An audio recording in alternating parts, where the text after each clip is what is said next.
Yeah, Anthony Mackie, who starred as Captain America in Brave New World, has some thoughts about masculinity and fatherhood that he shared on a recent podcast appearance.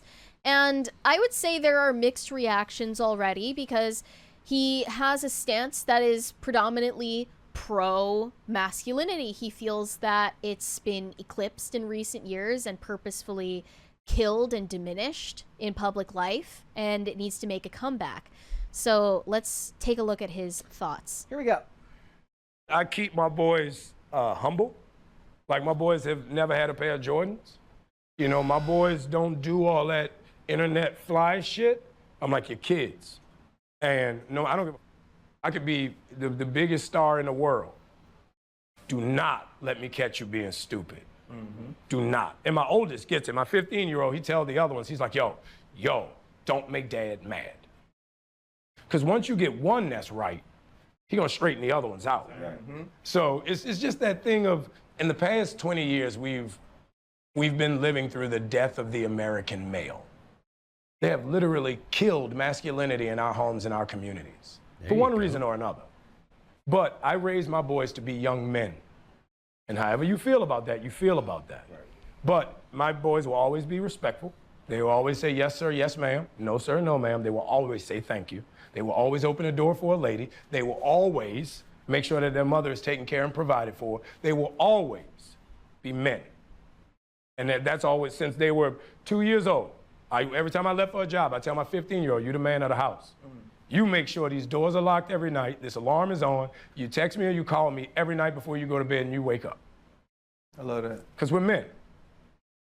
If I'm not there to protect, he got to be there to protect. Because you can have all the money in the world, climb through the window, that money means nothing. Right. You can have all the celebrity in the world, you jump through the door, that celebrity means nothing. Yeah. So you got to have a little guard in there, you know? And so for me, it's always that idea of American masculinity is very different. Hold up. Okay. There were some responses that didn't take it so well. Mm-hmm. One of them said, a 15-year-old is not the man of the house. This is so ridiculous to put adult pressures on a child. Yeah, give them responsibilities, but don't subject a kid to the traumas of adulthood. Children are children and adults are adults for a reason. Putting expectations on your kids is not evil or I think bad. it's more ridiculous to expect your child to go to sleep one day as a child and wake up an adult, and on their as if 18th it's birthday. as if it just completely flips in the span of a minute. That I mean, his wife should have a firearm and be trained in that firearm. Well, that's true. I also hope he's making enough money that they live in an extremely secure, gated community. I'm sure they do. With security and everything like that, that his 15-year-old isn't solely responsible for defending the family home. Another one said, raising a little soldier is not my priority. Oh, my God. Mm. Oh, my God. Like, they really kind of took this and twisted it any direction they could. It's all women saying that kind of stuff. I see. Or these are both spiritually replies women. from men. They're spiritually actually. women, though. Yes. Yeah. Yeah, I mean, look, everything Anthony Mackie said was right and good. There was literally nothing wrong with anything he said there. Nothing. Not a Nothing single at thing. all. Yeah. Like, it's actually kind of... But, I mean, that's kind of the argument they say right now. You could say the most uncontroversial thing on the internet and somebody will find a way to make it controversial. Another one said, Anthony definitely voted for Trump. I doubt that. No, he actually is very much outspokenly on the left, but he has strong family values because I assume that's the way he was raised, and he wanted to pass that down as a strength to his kids. Yes. And at least didn't let the brain rot all the way to the center, you know? And the other stuff he's talking about isn't even necessarily to do with masculinity. It was just not expecting things because you come from wealth. That would be a discussion about privilege, actually. That just because your kids will never have to want for food or shelter does not mean that they have to be given everything. And allowed to live a life of excess just because you have the resources to do so. That's a good thing. Raising your kids to understand that you're not always that most people don't have everything they want or have their every whim regarded is good. It allows them a perspective that a lot of people in that world aren't going to have, and actually gives them a leg up in the future should they choose to go into a different profession other than the one that you're in, where they interact with normal people. One thing you'd have to teach them then is that you're going to be, you're not just going to be looked down. And I'm imagining that he's had conversations with kids about race and the perspective of how he feels that they're going to be judged based on their race. But what about being judged based on your income bracket and where you come from? Because look, the sentiment in this country right now hates you for the money you've made every bit as much as you believe they might hate you for what you look like. There is a growing sentiment that people are not taking into account of just how much the have-nots have a burning hatred for the haves. And that's not just billionaires. It's the problem with Bill Burr's comment the other day, because he's an absolute moron talking about Free Luigi, not understanding that he is going to be hated every bit as much by those people, the most extreme of those people, as the billionaires that they criticize.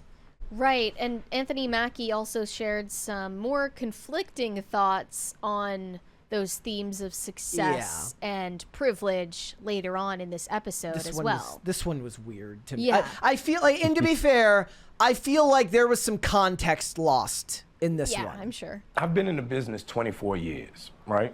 And I've seen people go from nothing to the biggest stars in the world.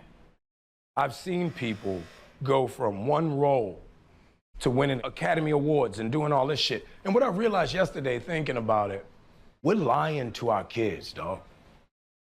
And I think that's a big problem in our community.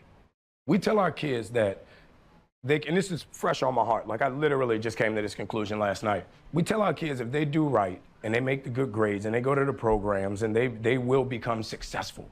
If you work hard enough, your work will be paid off. And that's not true. Success is given. It's not earned. Because you can be the most brilliant. If one person don't tap you, each one of y'all. There were people who could hit harder, who could catch better, who could run faster. But somebody said, you're the one. And the other 50 behind you fell off. What's the saying? Success is when luck meets preparation. Yep. Maybe that's what he's trying to say. Yeah. You know what I mean? Mm-hmm. And because of that, I don't know what that emotion or that feeling is the scary thing. Because I went to all the programs. I've done Broadway. I've done off-Broadway. I've been in the business 24 years. I've been in 2 Academy Award films. I've done independent films. I've done major motion pictures. Now I'm Captain America. So now what? Hold up. So is he saying that being Captain America means he's not successful? What are you talking about? I don't think he says that. No, that's not what he means. What is he saying?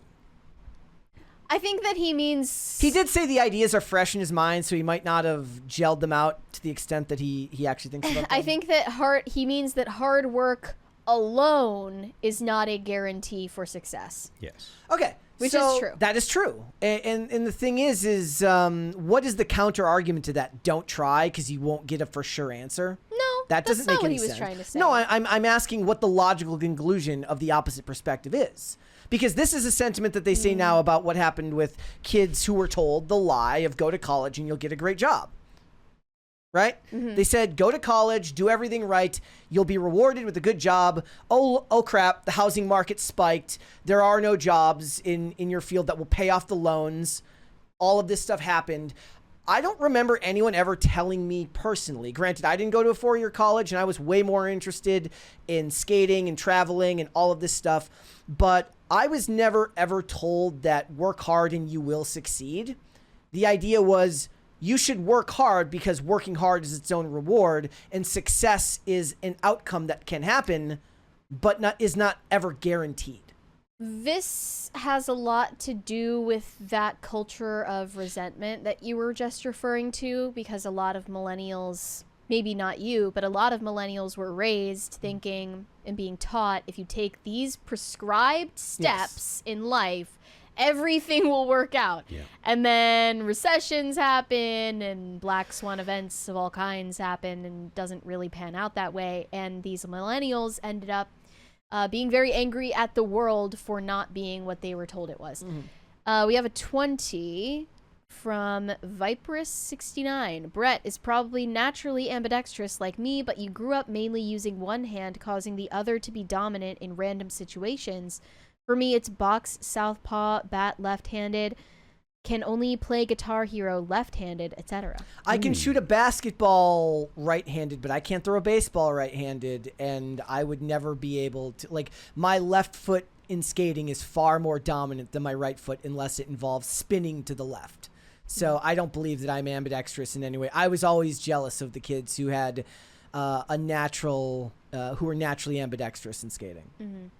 Most of the replies, I think, are trying to understand his point. He's not saying not to work hard. He's saying that somewhere along the line, somebody with influence and power picks and chooses who gets opportunities. I mean, he's arguing against the idea that solely hard work can get you there. Then I suppose he's right, that it's just framed in a way where it's horrible for a headline. So in that case, it means yes, the lesson is work hard and have all the right friends and and have the right attitude. We've made this joke before here that, like, look, you can do everything right, you can be the best at something, but if you don't know the right people and you're not personable enough, somebody who is more personable, who might be less talented but easier to work with, is going to get that opportunity. They talk about that. Vivek. They talk about this in Hollywood. Hey, Vivek Ramaswamy, did you hear that? They talk in Hollywood about how actors will be hired. They might not be the greatest actor in the world, but the director knows that they're easy to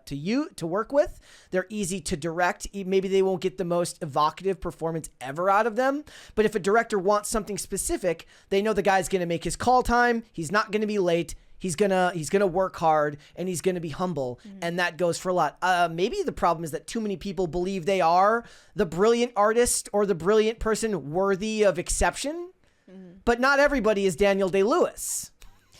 As for what he said about masculinity, though, and the fact that it's been devalued so much in society, I think there's nothing objectionable about what he said. Honestly, I am surprised that he said it. In this current climate, I'm surprised that he hasn't received even more backlash for saying it. I feel like that's just a sign that the times are changing, that's safe to say something like that as a public Hollywood celebrity who was just in a huge Marvel movie. Like, that wouldn't have been acceptable 5 years ago to be talking like that. Yep. So thanks for watching. Listen to full episodes of Pop Culture Crisis on Spotify. Keep up with us on social media and make sure you subscribe and ring that bell so you never miss the show. Bye, guys.